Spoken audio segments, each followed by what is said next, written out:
What's the last name, Lynn? Diana Lynn. Manning? Diana Lynn. Lynn, Diana. Yep. Where do you My last name live? is Nelson. I live in Poughkeepsie. Where? Poughkeepsie. Oh, yeah, okay. I hear you read minds. That's what I do for a living. Woo! Okay. That's right.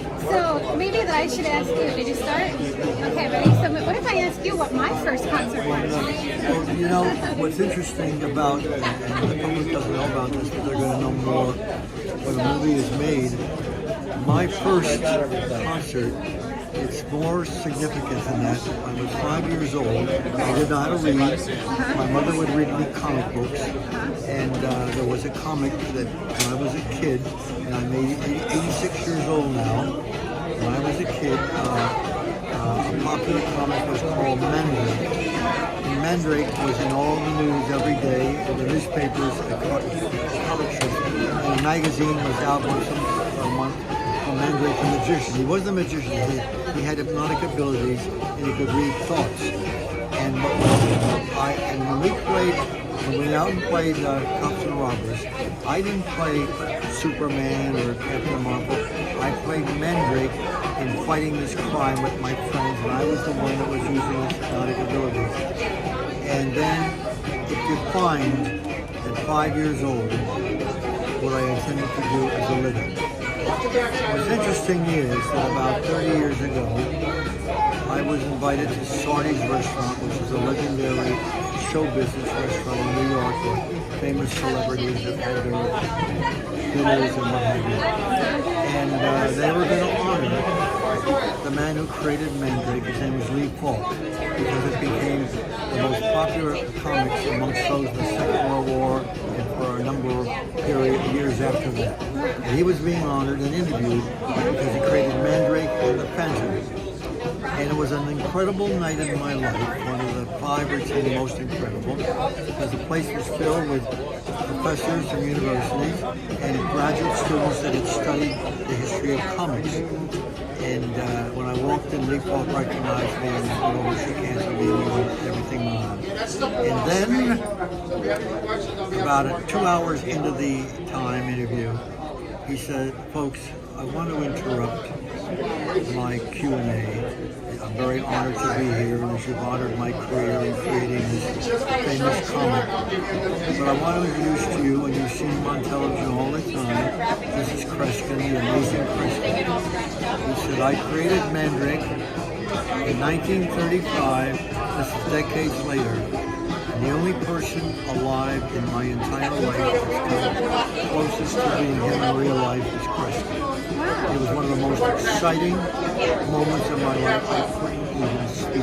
And professors that were there years later remind me that night he had referred to me in that way. That's what you're finding. And you're listening. That's a special story." So your talent is reading minds? Reading thoughts, that's right. So can you read minds?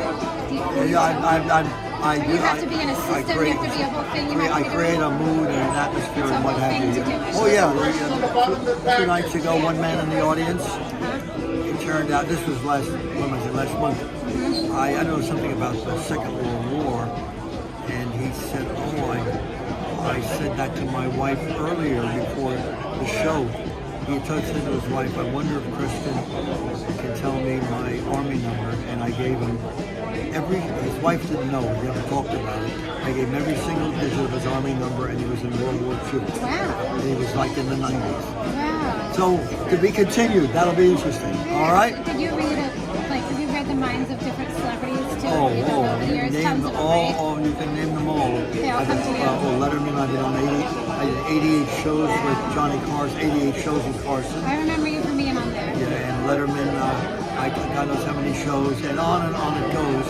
And then what was interesting is that a few nights ago, by the way, I have a show that people may want to watch on YouTube. It's on every Thursday night at 8 o'clock. It runs only about 10 minutes, and it's called What's on My Mind, Kreskin. And people can access it.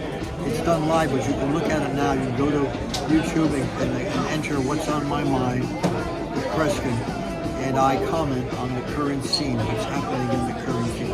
Because one flattering thing is, and I have a service. I have a service that sends me within 24 hours whenever my name is mentioned on any radio show or TV show in the United States, Canada, and England. Monday of this week, I got 9 mentions. Somewhere in Canada, somewhere in the United States, and somewhere in England. And they mentioned me during news shows, weather reports. What do you think? Yeah. And so I'm very flattered that way. My career has been like it.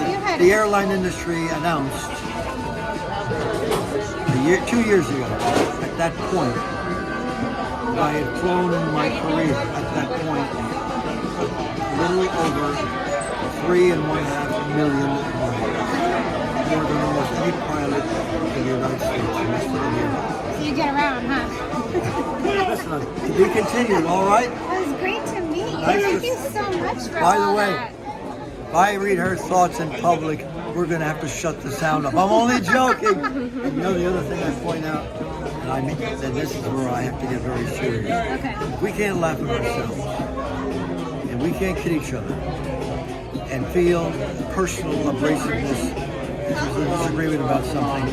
We are losing one of the most powerful elements in our society. We cannot laugh. It is the beginning of the breakdown of our relationship. We have to be able to. This is why Seinfeld, Jerry Seinfeld, and now 7 more comedians announced they will never perform in a university again. Never perform again. And people say, why? Kreskin, you've done a few thousand university shows. 2,000. Because many of the major universities today, and you're not going to believe this, you're going to say, this doesn't make sense. Now the rule that if you perform, and I can name universities you know instantly. If you perform for them, you supply your script ahead of time so they can edit it. That is unheard of. In the Second World War, Bob Hope joked about everything and the president laughed. Humor is one of the greatest forces of communication, and if we lose that, it's the beginning of the end of our relationship with others.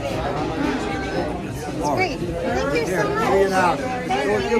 And you drop me a note now. I will. I definitely will. And I will mention it on my webpage. They'll read that as far away as India. Oh, wow, and Romania. Okay? Even now, I know what you're doing. I went to an artist in New York. 8 years ago, I said, do you want my name? I had scores of business cards. He took the K in my glasses, which were legendary, and made it as a logo. They said, like, he could have made that very busy with a lot of stuff all over the place. Everyone says that simple piece. They say, Kreskin, as soon as I see the glasses and the K, I think of me. You're not going to be able things like that. Simplicity sometimes. Good luck. Let me know what you're doing. I will. And I mean it. I'm going to mention, you send me information that's going on my webpage. It'll be read all over the country, the world. Got it. All right? Thank you so much. I'm glad she couldn't talk to me now while I was still sober. I don't think. I joke about it. I'm so